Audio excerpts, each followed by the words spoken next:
Esta exposición podríamos titularla como una exposición de emergencia.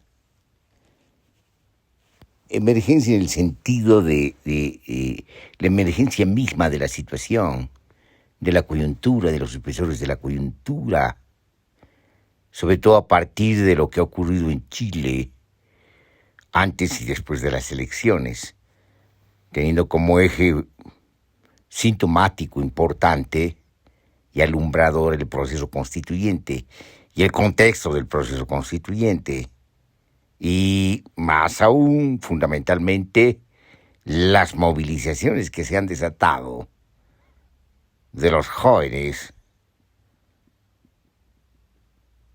que se han enfrentado al sistema político, a la casta política, y a esa institucionalidad y a esa constitucionalidad heredada del pinochetismo. Son estas movilizaciones de jóvenes que inclusive no están en edad de votar las que han cambiado las condiciones y la correlación de fuerzas en la formación social de Chile.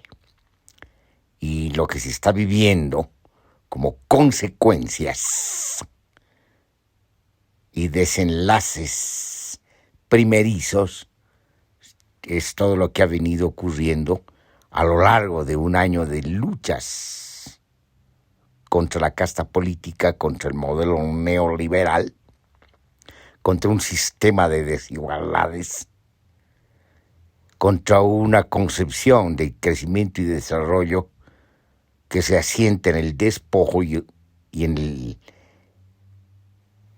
el despojamiento, en la extracción de los recursos naturales y sobre todo en la explotación de las clases trabajadoras y del pueblo. En ese sentido, tenemos pues esta rebelión de los jóvenes que tienen características más bien ácratas y están más allá de la izquierda y la derecha, sobre todo esa izquierda impostora, que es la izquierda neopopulista que se ha dado en Ecuador, en Bolivia, en Venezuela y se da en Nicaragua. Y bueno, el populismo antiguo que se da en sus versiones perversas en Argentina y lastimosamente un marxismo que ha sido corrompido en el poder en el Brasil. Entonces hay una diferencia pues grande entre lo que ocurre en Chile y lo que ha ocurrido recientemente, la historia reciente, en esta geografía donde se han difundido los gobiernos neopopulistas. Chile es diferente, primero porque fue el primer país donde hubo una victoria democrática del socialismo. Es decir, el socialismo, es decir, la versión socialista de la política. No estamos hablando aquí de la transformación socialista de las estructuras sociales y las estructuras políticas y las estructuras económicas, porque ese era el proyecto de la UP. En términos de transición o no, esa es una discusión que hubo en su tiempo y que obviamente vuelve a haber esa discusión. Y nosotros hemos marcado nuestra posición al respecto, sobre todo en una concepción antiestatalista, en una concepción ácrata, una concepción comunitaria, una concepción que se abre un horizonte sin Estado y sin capital, más allá de la civilización moderna. En ese sentido, hemos puesto muy clara nuestra posición al respecto. Pero aquí lo que hay que analizar precisamente es la historia política en Chile y sobre todo la historia política de la izquierda en Chile, para decirlo de manera más rápida y un poco esquemática.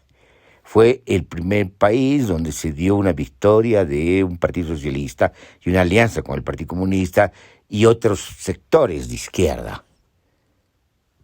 Entonces no hay que olvidar eso, y no hay que olvidar que viene de tradiciones sindicales y tradiciones de partidos marxistas bastante fuertes, que una vez que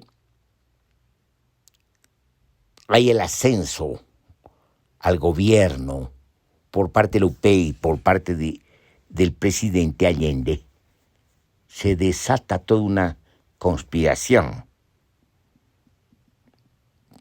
del imperialismo en términos bastante claros. Y no estamos hablando aquí de imperialismo en el sentido demagógico, como habla el neopopulismo, sino del imperialismo que se hablaba en aquel entonces, caracterizando muy claramente el imperialismo y además caracterizando sus dispositivos, sus servicios secretos, su conspiración a partir del Departamento de Estado. Entonces hubo una conspiración coaligada con la burguesía trasandina, una burguesía gamonal que tiene sus propias características antiindígena, puesto que hicieron la guerra primero contra la nación mapuche y después continuaron la guerra contra Bolivia y Perú. Bueno, esa historia la conocemos, pero aquí lo que importa precisamente son ciertas características de un Estado que se convirtió en un dispositivo importante en el dominio imperialista británico de la Revolución Industrial. Entonces estamos hablando de una izquierda que llega al poder y que obviamente abre un horizonte, que va a sufrir una guerra descomunal de características continentales contra el gobierno de Allende. Y sabemos la historia, las consecuencias y sobre todo esa guerra, ese terrorismo de Estado desencadenado, ese totalitarismo de derecha que va a cobrar sus masivas víctimas y va a destruir Chile, obviamente implantando esa ilusión del modelo neoliberal que ha destruido cualitativamente a Chile, lo ha destruido intelectualmente, estéticamente, ha destruido la estética, la cultura chilena, de características sociales solidarias y hospitalarias. Entonces, lo que ha ocurrido con la dictadura de Pinochet ha sido descomunal, una destrucción de los tejidos y de las memorias y de las organizaciones. Muy bien, la resistencia comenzó, fue muy difícil, una resistencia que tiene distintas características, desde resistencias armadas hasta otro tipo de resistencias con características de defensa de los derechos sociales, de los derechos humanos. Se ha ido retomando, digamos, resistencia que adquiere características electorales, sobre todo cuando pierde el dictador Augusto Pinochet un referéndum. Y después viene lo que se va a conocer como los gobiernos de coalición, que mantienen la constitución pinochetista, una constitución que obviamente no es democrática ni republicana, sino es dictatorial. Entonces hay una complicidad de los partidos socialistas con la derecha, con la democracia cristiana, en mantener una especie de continuidad del proyecto neoliberal y de este manejo, este perfil político de la dictadura pinochetista. Muy bien, pero eso se ha ido carcomiendo por dentro, y sobre todo a partir de las resistencias del pueblo chileno. Y lo que va a sorprender va a ser la juventud, la extrema juventud que se levanta. Primero los pingüinos, que son los jóvenes escolares que se levantan. Y obviamente la lucha va a ser por la educación pública. Después va a adquirir connotaciones muy fuertes en las universidades. Además de la demanda de una educación pública, digamos, una mejora de la calidad de la educación pública, dándole contenidos cualitativos importantes interpelando, digamos, los contenidos curriculares superficiales y técnicos en el sentido, digamos, más pedestre del término. Entonces hay toda una movilización. Es en ese contexto donde aparece la figura de Boric, la figura también de Vallejo, pero también la figura de otros perfiles más radicales, más con mayor característica de interpelación estatal, por ejemplo, los movimientos ácratas, ¿no?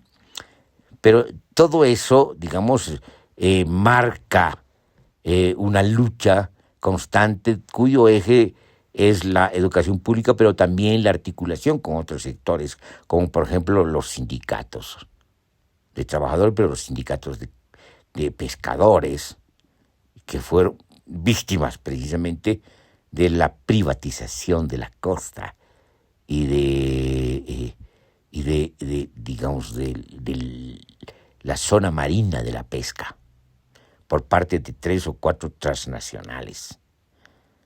Y además se dan articulaciones muy importantes con la nación y los pueblos mapuches y las organizaciones mapuches.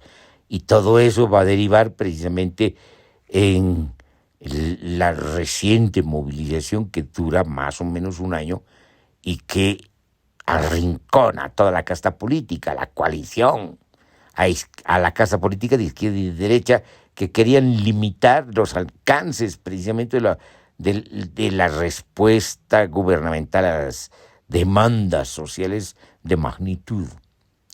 Entonces, cuando ocurre esto, se desborda, y se desborda hacia un proceso constituyente que también querían controlar la casta política, pero no pueden, porque no pueden limitar los alcances de una reforma constituyente manejada por doctorcitos. Se va más allá hacia un proceso constituyente donde, digamos, son representantes del pueblo los que van a participar precisamente en la escritura de la Constitución. Y hay 17 escaños para los pueblos indígenas. Entonces, las condiciones han cambiado y además hay sectores que ya en toda la movilización formaron autogobiernos, como por ejemplo en Valparaíso, los autogobiernos de los barrios, se han formado comunidades. Entonces se ha ido más lejos, se han ido más lejos de los horizontes estrechos del Estado, de las formas de Estado, hacia unas formas de sociedad autogestionarias y de autogobierno. Entonces se ha ido más lejos, inclusive del proceso constituyente, y hay sectores de la nación mapuche que también plantean su propio radicalismo, yendo más lejos en este impulso que podríamos llamar de descolonización radical. Entonces, tenemos un contexto complejo que tiene muchas vetas y tiene muchas potencialidades y posibilidades de distintos desenlaces, contenidos. Entonces hay que hacer un análisis más completo de la coyuntura, de los espesores de la coyuntura en Chile, en la formación social chilena. Y en ese contexto se da la victoria de Boric. Entonces, eso es muy importante. Ya dijimos antes de las elecciones, en una exposición oral y quizás también en una exposición escrita, de que analizaba la primera vuelta, que había un 45% que no había votado. Y ese 45% obviamente no iba a votar por Kast, el candidato de la ultraderecha, porque eran sectores más radicales inclusive de lo que consideran que es la socialdemocracia, y tildando a Boric y al frente que conforma, y por lo tanto querían ir más lejos, y tienen sus críticas precisamente a la socialdemocracia, y tienen sus críticas a Boric y su contexto, sus entornos, ¿no? Sin embargo, frente a al perfil de ultraderecha de Kast, entonces este 45% o gran parte del 45% decide votar por Boric. y por lo tanto se forma, como si ustedes quieren, una especie de frente espontáneo, provisional, no acordado, para que gane Boric. Entonces gana Boric. Entonces se abre un nuevo escenario, que obviamente tiene analogías y diferencias con lo que ocurrió con la UP. No es el mismo contexto, no es el mismo frente, no podemos hablar del mismo sentido político de distintas coyunturas, de ninguna manera, pero hay analogías. Es decir, fue la izquierda chilena, para decirlo en términos muy simples, la que abre un horizonte de un socialismo democrático. Y es nuevamente Chile. Y en Chile se da un acontecimiento político donde se abre nuevamente un horizonte de izquierda, y un horizonte que puede ir más allá de la izquierda, que adquiere características muy fuertes de descolonización y que adquiere unas características muy fuertes de autogobierno y de participación plenas y auténticas del pueblo. Entonces, estamos en otra cosa. Le vuelve a tocar a Chile abrir estos horizontes. Le tocó en la época de Allende y le toca ahora. Y eso marca una gran diferencia abismal con los gobiernos demagógicos, neopopulistas, que en realidad son agentes de las empresas transnacionales extractivistas y agentes encubiertos de la hiperburguesía de la energía fósil. Son gobiernos que tienen características inclusive perversas, vinculadas a carteles, a mafias, a transnacionales, y la forma como han manejado el poder es una forma despótica, pero también totalitaria, con una tendencia muy fuerte al totalitarismo que se verifica muy claramente en Nicaragua y en Venezuela, con menos intensidad en Bolivia y en Ecuador, en la época de Correa en Ecuador. Entonces, ¿qué se llama? Hay una diferencia muy grande, pues. Si queremos hablar en términos muy sencillos para que se nos entiendan, Boric es de izquierda. Esta otra gente no es de izquierda, es neopopulista. Son versiones demagógicas que han adulterado el escenario político y la práctica política, y han terminado beneficiando precisamente a las oligarquías, a las burguesías y sobre todo al conglomerado burgués nacional e internacional. Entonces,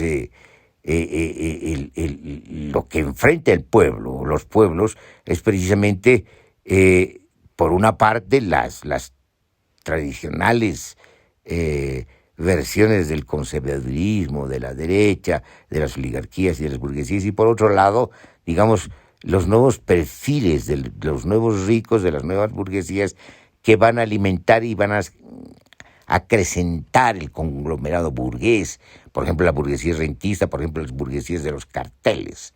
Entonces, esta otra gente, esta nueva burguesía, tiene la característica de encubrir su propio perfil, su propia praxis, que es una praxis perversa, adulterada de dominación totalitaria, a través de discursos demagógicos que se han ido desgastando a lo largo de una década.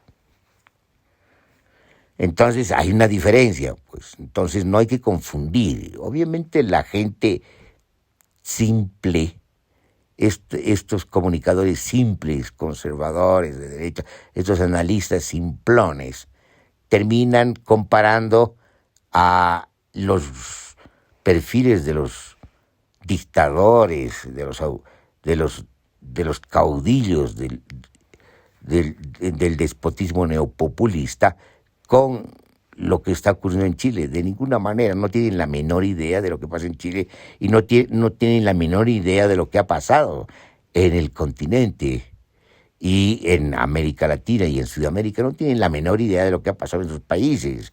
Es decir, tienen estereotipos esquemáticos extremos. Esa dualidad tan esquemática y caricaturesca de izquierda y derecha, donde todo entra en la izquierda y todo entra en la derecha, es decir, es donde se borran, digamos, detalles, perfiles mucho más concretos, y terminan siendo, pues, caricaturas de dibujos animados. Entonces, esta gente no entiende absolutamente nada.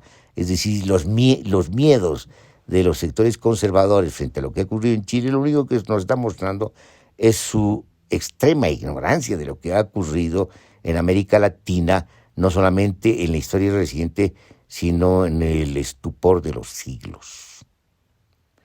Entonces, tenemos que analizar con mucho cuidado y tomar posiciones muy claras y auténticas en relación a lo que está ocurriendo en Chile. No es un tema simple, es un tema complejo. Es decir, eso no implica, digamos, caer, por ejemplo, en lo que se llamó en la época de Allende, pero también de Torres y de Obando en Bolivia, o lo que hablaba la izquierda nacional en la América Latina, el apoyo crítico.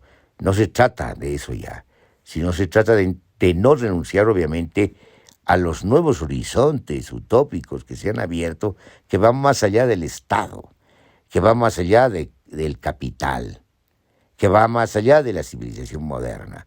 Entonces, no se trata de renunciar a eso, pero se trata de entender que no es suficiente tener razón, sino que todos estos temas se van a resolver en la correlación de fuerzas y que de lo que se trata es saber cómo se incide en la correlación de fuerzas precisamente para crear condiciones de posibilidad histórico-políticas y culturales que nos lleven a la realización de las utopías que se están planteando en términos de autogobiernos y de confederación de naciones y pueblos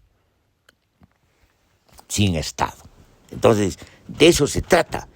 Por eso, el tema de la victoria de Boric y de la izquierda chilena es un tema distinto a lo de los neopopulismos y por lo tanto amerita una reflexión profunda y una responsable posición precisamente para apoyar ¿qué?